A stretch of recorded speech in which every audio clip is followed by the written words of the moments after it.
대해서 우리 말씀을 서로 나눴습니다.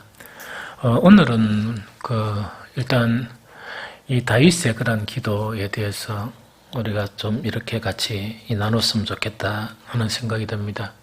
그런데 다윗의 그런 기도 자체는 시편 전체에 보면 우리에게 교훈이 되는 상당히 많은 그런 이 고백들이 있는데, 그냥 오늘은 시편 63편을 가지고 정말 다윗의 그런 기도와 또 우리 기도의 그런 차이점이 뭐냐, 또 우리가 무엇을 배울 수 있느냐 하는 그 문제를 가지고 서로 은혜가 되었으면 좋겠다 하는 생각이 됩니다. 먼저 시편 63편에서 보면 이 다윗이 경험한 그런 하나님, 그래서 이거는 뭐냐, 다윗에게 응답하신 그런 하나님, 그렇게 이제 표현할 수 있겠죠.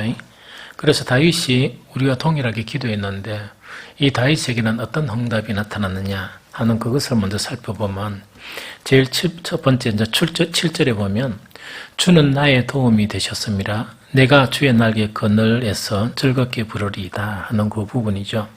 그럼 여기서 다윗의 기도 자체는 기도를 이제 하는 순간순간마다 항상 주님은 나의 도움이 되셨다 하는 그런 고백이에요. 그래서 이거를 현대인의 번역을 보니까 더 상세하게 주께서 항상 나의 도움이 되셨다 하는 그걸 고백해요. 그럼 이 의미를 살펴보면 시편 전반적에 보면 다윗은 뭐라고 고백하는가? 내가 구하는 것마다 하나님께서 들어주시고 내 대적하는 무리들은 구하나 응답하지 않았다 하는 그런 고백이에요. 그럼 다윗은 이제 기도를 했는데 정말 우리는 뭘 생각하면 되는 거니까 이걸 생각하면 돼요. 이 다윗의 인생하고는 우리하고 좀 달라요. 그래서 숱한 그런 전쟁 가운데 있었던 그런 거예요. 그래서 그 전쟁을 이렇게 생각해 보면 다윗의 기도가 어떤 것이었고 또 다윗의 응답은 어떤 것이었다 하는 걸 이해할 수 있어요. 그럼 순간순간 그런 전쟁 가운데, 정말 무수한 그런 전쟁 가운데 이 다윗은 다칠 수도 있고 죽을 수도 있고 패할 수도 있고 그런 상황이죠. 그런데 다윗의 기도는 뭐냐? 주께서 항상 나에게 도움이 되었다 하는 그 고백이에요. 그럼 이거는 무슨 말인가 하니까, 정말 다윗이 숱한 그런 전쟁을 치르면서 늘 주님께 이 간구를 했는데 그 다윗의 기도를 하나님은 들어오셨다 하는 그것을 고백하는 겁니다. 그 다음에 이제 8절에서도 보니까 나의 영혼이 주를 가까이 따르리니 주의 오른손이 나를 붙드시거니와 하는 요 고백이에요. 그럼 이거는 뭐냐니까, 그래 이것도 이제 전쟁을 생각하면 되죠. 그럼 어떤 거니까 막 무수한 전투와 전쟁 속에서 이건 무엇을 이야기하는 거니까, 어떤 큰 힘, 보이지 않는 큰 손 자체가 이 다윗의 손을 이끌고 이렇게 다녔다는 그 고백하고 비슷해요. 저도 옛날에 살았던 그런 순간순간에 한 번씩 뭘 느끼는 거니까, 제가 운전을 좀 많이 했고 많이 이렇게 강의 다니고 이러면서 다니다 보니까 정말 이 위험한 일이 참 많았었어요. 그런데 순간순간 한 번씩은 이렇게 너무 충격적인 그런 일들도 있었는데, 정말 이 보이지 않는 그런 손, 이 손이 나를 보호하고 있구나 하는 그런 것들을 많이 느끼게 되거든요. 다윗도 마찬가지예요. 정말 그런 무수한 전쟁 속에서, 정말 숱한 그런 전쟁 속에서 늘 이렇게 정말 승리할 수 있었던 그 자체가 바로 기도였고 기도의 응답이었다 하는 그거를 이야기합니다. 그러면서 이 다윗을 대적한 다윗의 인생은 전쟁이었기 때문에 거의 대부분의 기도가 전쟁하고 연관된 기도가 많았었어요. 그러면서 그러다 보니까 이 전투를 하는데 적이 있고 아군도 있고 막 이렇잖아요. 이러다 보니까 그걸 상상하면 우리가 상상할 수 있는데, 그럼 다윗의 그런 대적은 어떻게 되느냐 하다 보니까 9절 10절에 보니까 나의 영혼을 찾아 멸하려 하는 그들은 땅 깊은 곳에 들어가며 칼의 세력에 넘겨져 선장의 무리가 되리이다 하는 그 고백이다, 그죠? 그럼 이거는 왕이 되었을 때 이제 이런 고백이니까, 그 숱하게 이 골리앗을 물리치고 난 이후에 무수한 그런 전투, 심지어 이 사울이 죽이려고 하는 그런 상황 속에 또한 여러 가지 이 블레셋과의 그런 전투 속에서 바로 어떻냐니까 하나님께서는 늘 그 다윗의 기도를 통해서 이 다윗을 도와주셨고 보이지 않는 그 손으로 큰 손으로 다윗의 오른손을 이끌고 가셨고 또 그것뿐만 아니고 정말 다윗의 제덕들은 늘 보는 것은 망하게 되었다 하는 그런 고백이요. 그래서 시편 다른 우리가 얼마 전에 나눈 것을 보면 이 대적들 특히 사울 왕이나 이런 경우에는 왜 됩니까? 압살롬의 그런 군대나 이거하고 좀 문제가 생겼을 때는 다 하나님을 섬기는 사람들이잖아요. 그런데 나의 대적들이 하나님께 구하나 뭐라고요? 다윗에게 늘등을 보이는 그런 현상이 나타나는 거예요.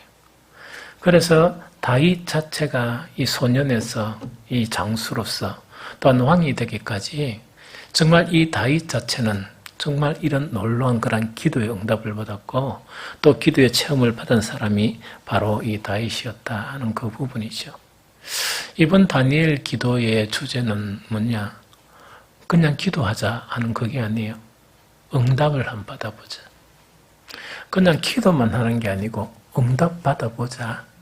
그래서 응답 받아서 하나님이 살아계심을 다시 확인하고 또한 너무나 연약한 그런 믿음에 머물러 있지 말고 더 큰 믿음으로 이렇게 하나님께 나아가자 하는 것 자체가 이 요번 다니엘 기도의 이 주제예요.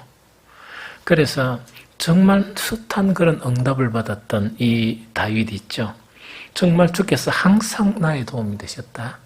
내가 기도할 때마다 하나님은 나의 편 되셨고 나에게 이렇게 응답하셨다 하는 그런 이 기도의 그런 응답이 정말 이 다니엘 기도를 통해서 저와 여러분들에게 체험되어지기를 축복합니다. 그러면은 여기서 이제 또 궁금점이 뭐냐? 무엇이 이것을 가능하게 했을까? 무엇이 정말 이것을 가능하게 했을까? 이게 이제 우리가 배워야 될 부분이거든요. 그래서 시편 63편을 제가 무엇이 이렇게 했을까가 막 이렇게 찾아봤어요. 찾아보니까 딱 한 구절에 그 해답을 발견할 수 있었습니다. 그것이 뭐냐? 시편 63편 1절 전반전에서 그거를 고백하고 있는 거예요. 시편 63편 1절 보니까 하나님이여 주는 뭐라고요? 나의 하나님이시라. 다시 이야기하면 하나님이여 주는 나의 하나님이시라 하는 그 이야기입니다. 다윗의 시편을 보면 저는 한 번씩 이렇게 막 혼란이 일어나요. 나는 목사고 이 다윗은 이 군인이었고 또 그것뿐만 아니고 다윗은 정치가였는데 어떻게 영성이 목사인 내보다 이렇게 뛰어날까 하는 것 자체가 한 번씩은 너무 부끄럽고 또 너무 어떤 때는 부럽기도 하고 그랬었어요. 그런데 시편 곳곳에서 다윗이 고백하는 하나님 자체는 특징이 하나 있어요. 그 특징이 뭐냐? 어떤 그 특징이 있냐니까 우리 민족의 하나님도 아니고 우리 빛과 소금교의 하나님도 아니고 목사의 하나님도 아니고 장로의 하나님도 아니고 우리 남편이나 우리 아내의 하나님도 아니고 바로 하나님은 바로 누구의 하나님이라고요? 나의 하나님.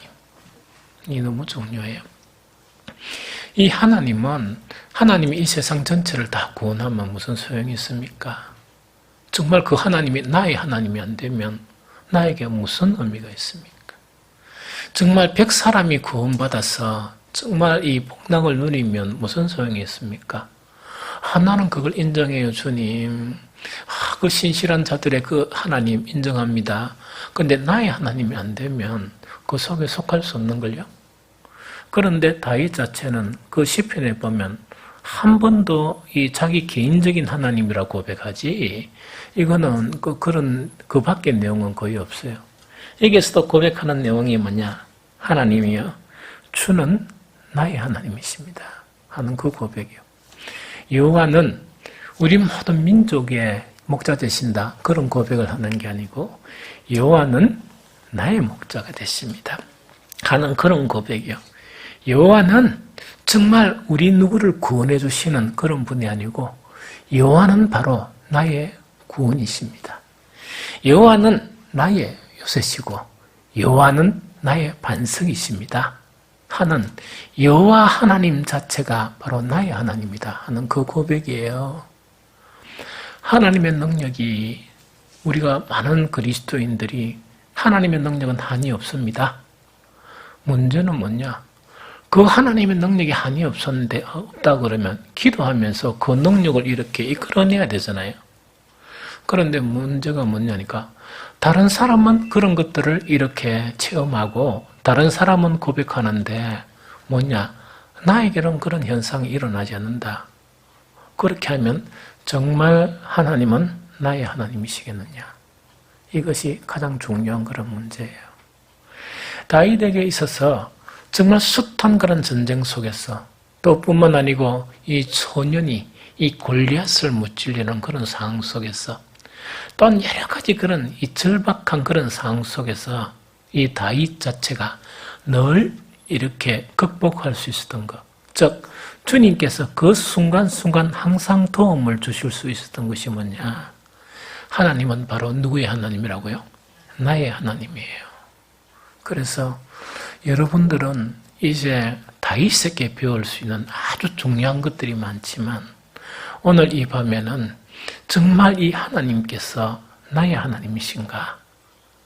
그 자체를 여러분들을 성찰해 보면서 내가 살아왔던 순간순간 그 하나님은 나의 하나님이었는가 하는 것을 여러분들은 자기 자신을 살펴보기 바랍니다. 저는 여러분들의 마음속을 몰라요. 제가 어떻게 알겠습니까? 그런데 여러분들은 여러분들 자신을 알 수 있을 것이다 하는 그런 생각이 듭니다. 그래서 다윗의 놀라운 기도 응답은 어떻게 끌어냈냐? 철두철미하게 이 하나님은 나의 하나님인 거예요. 이 나의 하나님, 정말 그런 신앙 자체가, 그런 믿음 자체가 그런 놀라운 승리와 그런 놀라운 이 기도의 응답을 이끌어냈다 하는 그 이야기죠. 나의 하나님은 무엇이냐? 참 문제죠. 그럼 나의 하나님 자체가 우리 복음성이 부르듯이 나의 하나님, 나의 하나님 이걸 한 100번 부르면 나의 하나님이 되실 수 있느냐? 안 그러면 막 눈물을 흘리면서 손을 들고 주님은 나의 하나님입니다. 이렇게 고백하면서 다윗처럼 그렇게 고백하면 그러면 나의 하나님이 되시는 분이시냐 하는 그 문제거든요. 여러 가지 방법의 부분이 있지만 가장 중요한 핵심은 아주 간단한 것이 있습니다. 내 인생의 주인, 나의 주인이 누구시냐 하는 그 고백입니다. 내가 주님을 믿는데 정말 나의 그런 모든 실제적인 나의 그런 주인 자체가 주님으로 고백하는 것. 우리 주님이 그런 거 아닙니까? 정말 내 인생에 내 모든 삶에 있어서 주인이 나의 주인이 주님이실 때 그때 나의 하나님이 되는 거예요. 그런데 입술로는 나의 하나님이라 고백하지만 모든 삶의 순간순간에는 나에게 주님을 찾을 수가 없다. 그러면은 나의 하나님이란 그 고백이 거짓 고백밖에 안 되죠. 거짓 고백밖에 안 되죠. 그러면은 나의 하나님이 그러면 아주 이제 중요하게 뭐냐? 이 주님이 나의 주님이시라 고백. 그래서 우리가 입술로 순간순간 주님 부르는 것이 주님은 나의 주님이란 고백 아니에요? 그러면 주님이 나의 주님이 되려 그러면 실질적으로 어떤 삶이 또 어떤 것이 주님이 나의 주님으로 되는 것이냐 이 이야기죠. 다윗에게 있었어요. 그 다른 시편에 보면 어떤 내용이 있느냐? 다윗이 억수로 화가 나는 거예요. 분노가 막 일어나면서 내가 이런 자들은 결코 용서하지 못하리라 하는 그런 사람들이 있는데 그 사람들이 누구냐? 하나님의 말씀을 무시하는 자들. 또한 하나님의 말씀대로 살지 않는 자들은 그 시편의 고백에 보면 무엇을 느낄 수 있는 거니까 분노가 푹 일어나면서 왕이니까 이런 자들은 결코 내가 용서하지 않으리라 하는 그런 고백이에요. 그런 고백이거든요. 이 다윗이 고백한 그 하나님의 말씀은 곧 나의 생명이고 정말 나에게 모든 것을 주는 것이 바로 말씀이다 하는 그 고백이에요. 그럼 쉽게 이야기하면 이 이야기입니다. 예수님이 나의 주님이시란 고백의 근거는 그 고백의 힘의 원천은 어디에서 나오는 것인가? 내가 내 생각대로 사는 것이 아니고 주님의 말씀대로 사는 것, 그 이야기합니다. 주님의 말씀대로 사는 것, 그거를 이야기해요. 그래서 정말 이 다윗 자체가 뭐냐? 얼마만큼 주님 앞에 이 순종적이었나니까 다윗은 전쟁 전문가예요. 그런데 순간순간에 보면 내가 이게 올라가도 되겠습니까? 내가 나아가리까? 모든 그 부분을 주님께 묻거든요. 물론 다윗도 범죄한 그런 이력들은 있지만 곧바로 회개하고 막 이렇게 해요. 그래서 주님이 나의 주님이란 고백의 힘의 근거, 또 주님은 나의 주님이십니다. 이렇게 막 눈물을 흘리면서 이렇게 고백하면서 나에게는 정말 내 앞에 놓인 이거 넘지 못할 산이고 이 나를 가로막고 있는 이 산을 옮겨달라고 고백하는데 주님은 나의 주님이시더라고 고백하면서 자기 마음대로 살고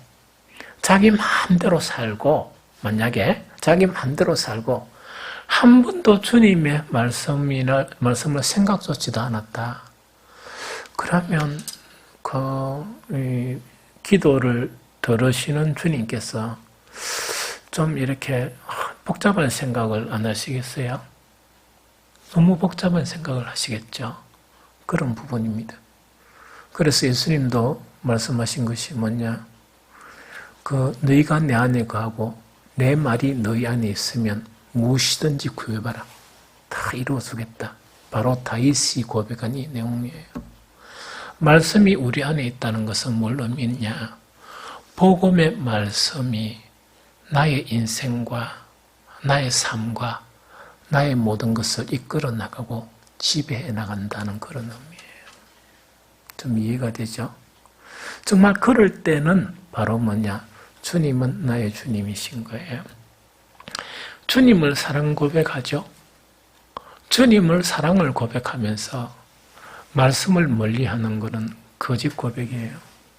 왜냐니까 주님은 어떤 분이시냐? 요한복음 1장 1절에 태초에 말씀이 계시니라. 이 말씀이 하나님과 함께 계셨으니 이 말씀은 곧 하나님이시라. 요한복음 1장 14절에 말씀이 육신이 되어 우리 가운데 거하신 분, 이분이 주님.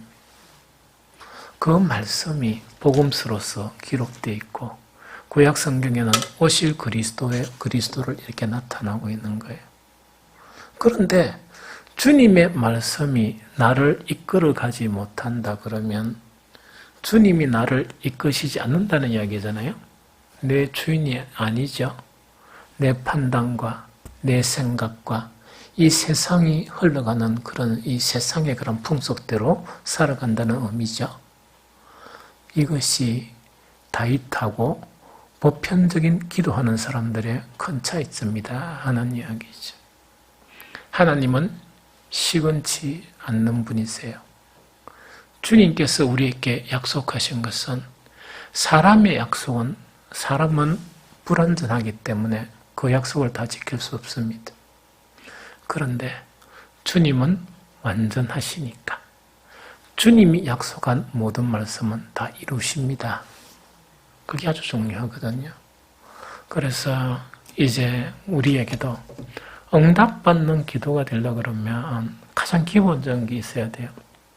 그게 다윗처럼 우리 누구 권사님, 누구 집사님은 이렇게 정말 주님을 주님이라고 고백하고 아무 소용 없어요. 내가 돼야 돼요. 내가. 주님은 나의 주님이 돼야 되죠. 나의 주님이 돼야 되지. 목사의 주님이 되면 뭐합니까? 여러분들 저 걱정하지 마세요. 저는 주님은 나의 주님이세요. 그래서 여러분들 저를 걱정하지 말고 누구를 걱정하라고요? 여러분들 자신 걱정하세요. 그 차이점은 바로 뭐냐? 말씀이 지배를 해야 돼요. 말씀이 지배를 해야 돼요. 그런데 살다가 말씀 자체를 잘 모르는 거는 좀 괜찮겠지만 숱하게 들었던 그런 말씀, 또 숱하게 내가 알고 있던 그 말씀대로 그 말씀이 나를 지배하지 못하면 어떻게 내가 주님을 주님이라고 고백할 수 있습니까? 다시 더 쉬운 이야기 들을게요. 옛날 추종관계가 있었어요. 특히 예수님 당시에 이 팔레스틴이나 지금 현재 유럽이나 소아시아나 그 전체의 관계에 종들이 있었습니다. 종과 주인의 관계가 있었는데 이 종과 주인의 관계는 뭐냐? 종은 아무것도 주장할 수 없어요. 종은 아무 권리를 주장할 수 없는 게 그 당시의 종이에요. 주인이 하는 말은 무조건 그대로 해야 돼요. 그게 주인과 종의 관계. 주님은 어떤 분이시냐? 구원의 근원이시고 이 천지를 말씀으로 만드신 분이세요. 우리는 감히 그런 분을 주님이라 부른다 하는 것은 너무나 항성하고 우리는 이 세상 사람보다 너무나 큰 은혜를 누리는 그런 사람들이에요.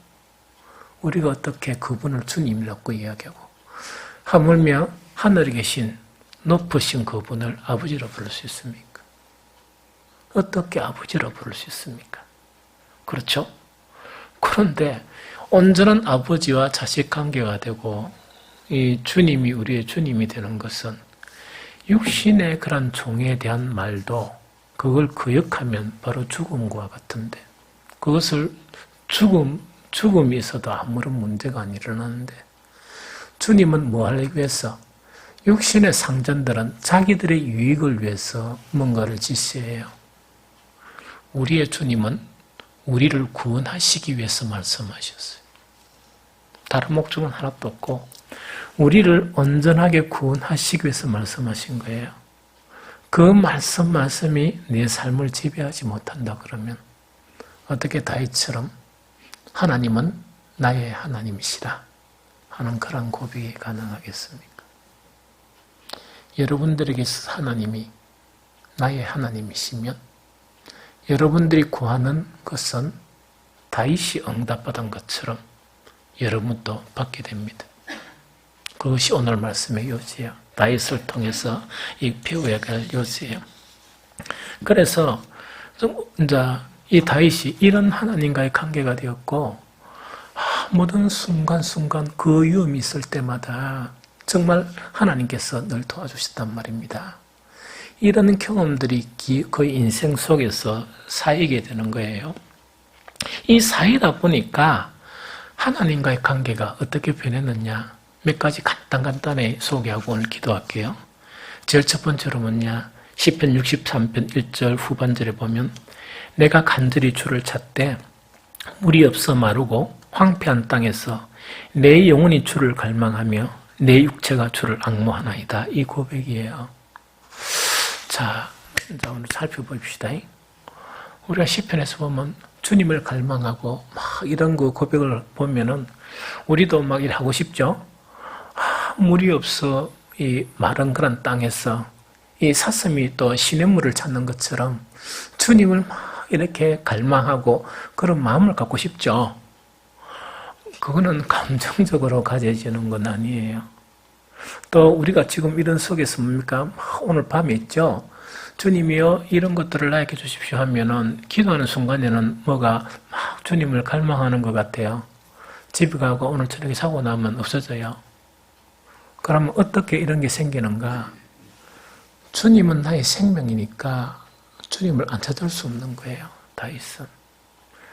내 삶의 순간순간에 내가 죽음을 경험하라도 수백 번 죽음을 경험하게 되고 내가 여러 가지 곤란에 처하더라도 수백 번 이렇게 곤란에 처했는데 나의 하나님이 정말 그 깊은 웅덩이에서 나를 건져내셨고 그 위험의 순간순간에서 나를 구원하셨다 하는 그런 주님으로 내가 확인이 되는 거예요. 확인이 되다 보니까 왜 됩니까? 삶의 순간순간에 찾을 분은 누굽니까? 주님밖에 없죠. 주님밖에 없죠. 그 이야기입니다. 이 말씀을 이해하려고 하면 여러분들은 이제 이 말씀을 이해 잘할 거예요.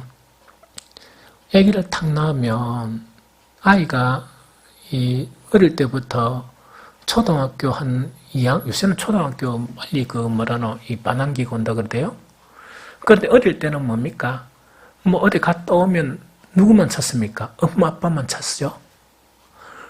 이거는 아이들한테 야들아 엄마 아빠를 그래 사랑하고 그래 찾아야 된다 이렇게 이야기 안 해도 엄마 아빠만 찾아요. 막 찾죠. 그래가지고 지가 좀 생활할 만하면 찾습니까 안 찾습니까? 절대로 안 찾습니다. 절대로 안 찾고 고등학교에 들어가면 뭡니까? 그렇게 찾던 아이 한번 안아보려고 탁 들어가면 못 본 척하고 있답니까? 그건 귀찮아하고 이랍니다. 그래가 시집장가 보내면 어디 됩니까? 전화조차 잘 안 하고 옛날에는 내가 없어 죽을 것 같은 그 아이들이 그렇다는 이야기죠. 그런데 아이들이 왜 그렇게 갈망하며 그 엄마 아버지를 찾았을까? 필요하니까. 지 혼자 못 사니까. 엄마 아빠가 먹을 것 해줘야 되고 빨래도 해줘야 되고 하니까.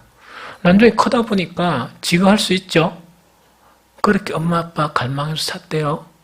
안 찾아요. 불편한 존재만 되는 거예요. 다윗이 이렇게 갈망한다는 것은 뭐냐? 이 전투에서 인생을 살아가다 보니까 주님 아니면 도저히 살아갈 수가 없거든요.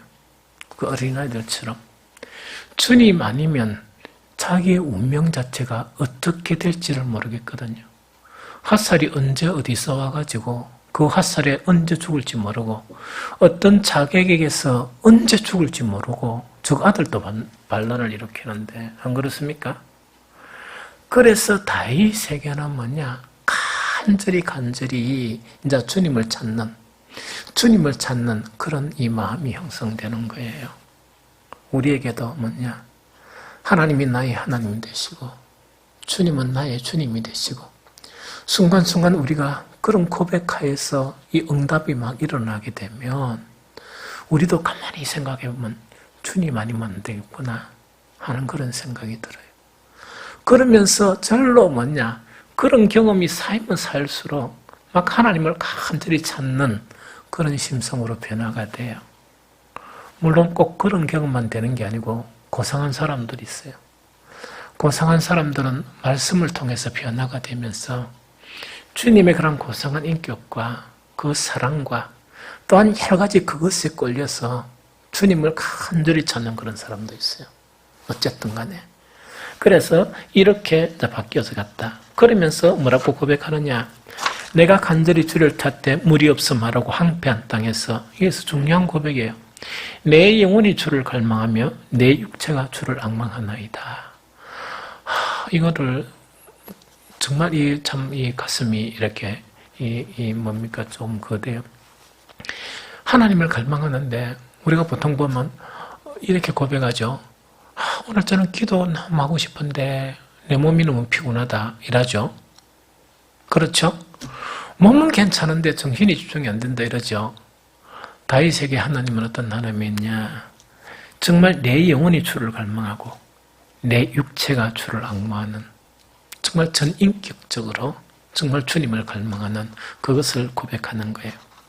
그 다음에 한 가지 더 놀라운 고백이 시편 63편 3절이에요. 너무 대단한 고백이에요. 주의 인자하심이 생명보다 나음으로 내 입술이 주를 찬양한 것이라. 우리 복음 속에도 이 비슷한 내용이 있죠. 그러나 의미는 이런 의미예요. 주의 인자하심이란 것은 여기서 보통 구약 성경이나 시편에 인자하심 이런 게 놓으면 쉽게 해석하려고 그러면 주님의 한결같은 사랑이 이렇게 번역하면 아주 잘된 번역이에요. 안 그러면 주님의 사랑이 이렇게 번역해도 돼요. 그래서 63편 3절에 보면 주님의 한결같은 사랑이 생명보다 낫습니다 하는 그 고백이에요. 그래서 뭐냐니까 다윗은 이런 주님과의 그런 깊은 관계를 통해서 하나님의 그런 이 도우심과 또 하나님의 사랑을 느끼면서 그 하나님의 한결같은 사랑이 내 생명보다 더 귀하다 하는 것 자체가 고백이 되는 거예요. 아주 놀라운 고백이죠. 이런 신앙의 경지까지 이제 나아가게 된다 하는 그 이야기예요. 한 가지만 더 소개할게요. 이래 딱 되니까 시편 63편 6절 딱 보니까 여러분들은 이런 경험이 있으면 참 감사하게 생각했어요. 이게 뭐냐? 내가 나의 침상에서 주를 기억하며 새벽에 주의 말씀을 작은 소리로 엎조를 때 하오리니 하는 이 고백이에요. 그럼 이걸 좀 쉽게 하면 이런 이야기입니다. 내가 잠자리에 탁 누우니까 무슨 생각이 나는가? 주님 생각이 난다는 이야기예요. 내가 잠자리에 누우니까 주님 생각이 나고 또 뭔가니까 잠이 확 들어보면 괜찮아요. 그런데 사람이 잠이 깨고 막 이러잖아요. 내가 잠자리에서도 주를 생각하고 밤새 생각나는 것은 바로 주님이었다 하는 그 고백이에요. 좀 이해가 됩니까? 그만큼 이제 주님과의 관계성이 정말 주님은 나의 하나님이시고 하나님은 나의 하나님이시고 또 그런 많은 응답된 기도를 통해서 하나님이 경험이 되는 거예요. 경험이 되다니까 간절히 주를 갈망하고 또한 주님의 그런 이 한결같은 사랑이 정말 내 생명보다 더 귀하다. 또한 침상에서도 이 주를 기억하고 새벽에 주의 말씀을 작은 소리로 엎조린다 하는 그 고백이 바로 이런 고백이다 하는 이야기죠. 마지막 한 가지예요. 다윗은 이 기도의 응답과 또 주님과의 관계성을 통해서 그 이 삶은 어떻게 바뀌었느냐 이야기거든요.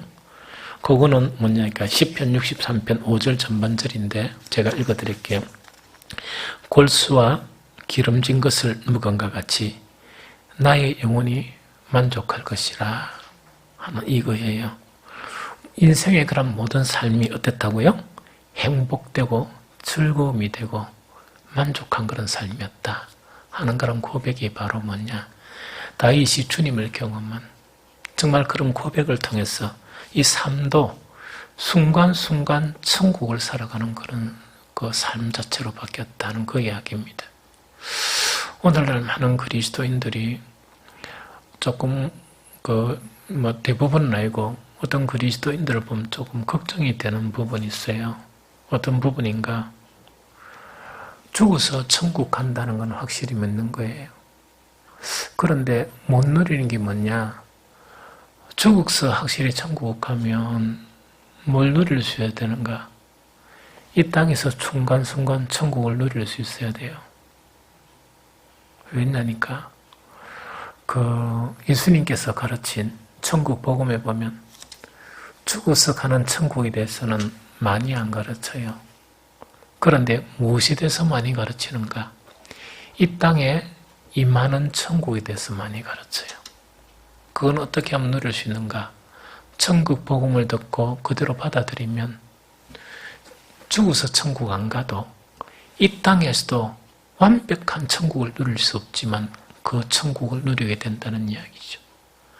구약시대를 살았던 이 군인이었으며 오늘날로 정치가였던 이 다윗이 있죠.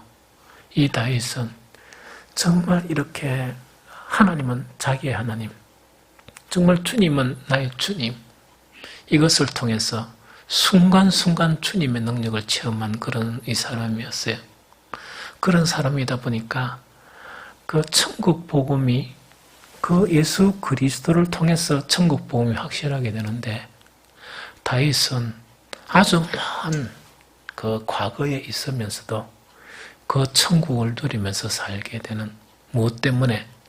하나님은 나의 하나님이시란 그 신앙 때문에 그것을 누렸던 사람 중에 한 사람이었다 하는 그런 부분이죠. 이것이 다윗의 이 위대한 그런 점입니다. 그래서 오늘 다윗의 그런 기도를 통해서 요점적으로 한 가지만을 성찰해야 될 것이 정말 주님은 나의 주님이신가 하는 그것을 기도하면서 여러분들이 여러분들 자신을 성찰해 보기 바랍니다. 그러면 주님이 되실 그 자리에 누가 나를 지배하고 있느냐? 나냐? 이 세상이냐? 물질이냐? 아니면 정말 나라의 그 주님이 아닌 다른 사람이 나를 지배하고 있느냐 하는 그것을 성찰해 보시기 바랍니다. 다윗의 이런 경험이나 기도의 응답은 주님이 나의 주님이 되실 때 이런 경험을 할 수 있는 거예요. 그래서 오늘 이 밤에 여러분들이 이것을 성찰하면서 정말 우리 자신의 신앙의 현주소가 어딘지 이렇게 살펴보는 그런 귀한 시간을 가졌으면 좋겠습니다.